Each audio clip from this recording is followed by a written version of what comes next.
Well, Foursquare, the location-based mobile service that started the check-in, released a new version last night. Foursquare 3.0 was introduced right on the tail of their American Express partnership announcement. Foursquare co-founder and the CEO, Dennis Crowley, joins us now. Dennis, great to have you with us. Hey, thanks for having me.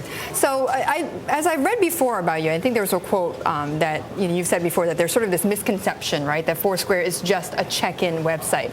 So how does this announcement with American Express sort of go towards sort of alleviating that kind of misconception about your company? Yeah, so a lot of the stuff that we're trying to do with Foursquare with 3.0 is really like building these tools that make the world a little bit easier to explore. And so we have this big, robust specials platform.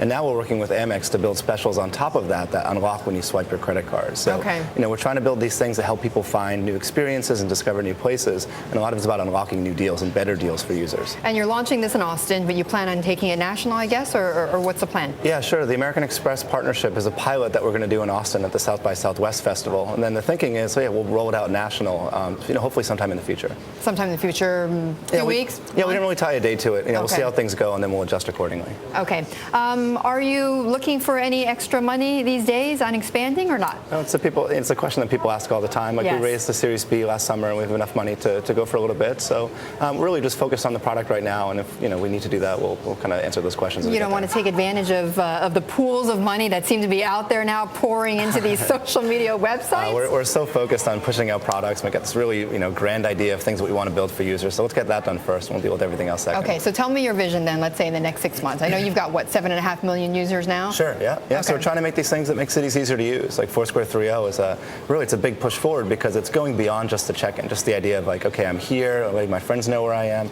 But we've built a recommendation system that almost works like Amazon or Netflix, but for places and experiences. So you can ask it, hey, I'm looking for hot dogs, I'm looking for a pizza place, I'm looking for a date place, I'm looking for someplace with a fireplace.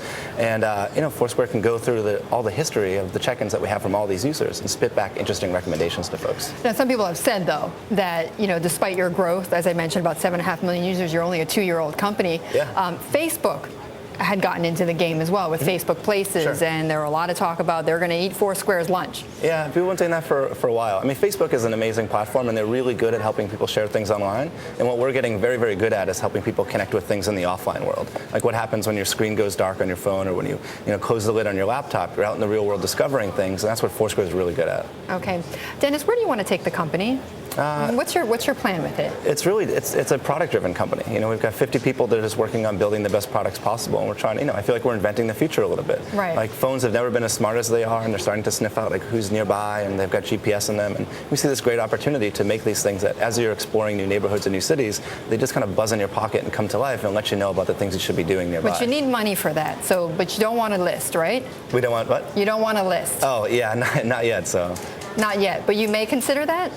What, for raising another round or for? Well, I mean, because obviously all that you're talking about, you're going to eventually need some money, some capital, right, to expand. Yeah. So you've ruled out before the idea of listing, but do you rule it out indefinitely? Oh, we've thought about all these different ways that we can start monetizing the platform, and the stuff that we're rolling out today with the specials platform is a big part of that.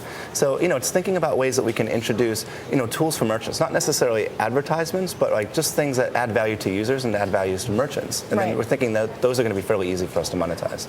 Right, to monetize, and that'll be important for investors. So, so the question I'm getting at is, for your investors, do you plan on staying private, or do you eventually plan on going I'm sorry. public? No, to be honest, we don't even think about that. It's all about just building products. Like if it means that we have to raise another round of private financing, if it means that we do something public in the future, we really don't even think about that. All options are open is what you're saying. Everything's kind of open, yeah. Google has, I think, something like bought 48 companies last year. They're looking to get more aggressive on acquisitions. Now, your company comes up once in a while when they talk about Google. I know that you sold a company, right, to Google back in 2005. Yeah, my last startup, we brought it to Google. Dodgeball, right? Yeah. Would you be interested in selling to Google at some point? Yeah, I mean, we're not opposed to any of this stuff. It's really just putting the company and putting the product in the best position possible so we can do all the things we want to do. And so it could be raising finance, it could be partnering with other companies, and we kind of cross those bridges as we get to them. Well, have you talked with Google at all, or have they approached you? Well, a lot of the folks at Foursquare used to work at Google, so we're very tight with a lot of those guys, and there's a lot of the people we used to have lunch with every day, and so we think of interesting ways that we can work together with these guys. And we're also friends with a lot of folks at Twitter and other companies. So. Right. Right. So, but have there been talks, or have they? I mean, has that even been broached at all when you've been talking with them?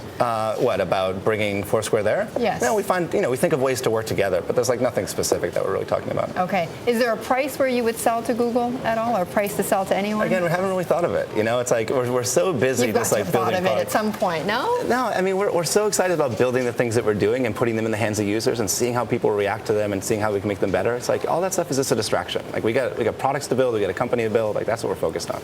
How do you plan on turning a profit? So some of the stuff that we're doing with the merchant platform, the tools that we're rolling out today. Like we see, we've got 250,000 merchants around the world that are starting to use the Foursquare platform to offer discounts to Foursquare mayors, or if you bring 10 of your friends in, or if you get 50 people here, you get some type of discounts. Mm-hmm. And as people are starting to check in, we're generating lots of interesting data, and we're allowing merchants to take a look at that to figure out who their best customers are, who their best customers were, who their best customers could potentially be. Okay. And these are tools that like merchants have never had before. Right, mining that data. Yeah, so exactly. At what point will you turn a profit then at Foursquare? Yeah, well, we're just today we're launching the new version of the merchant tools. Right. This is like a really good experiment to see like, okay, what do users think of? What do merchants think of them? Like, are they really valuable to them?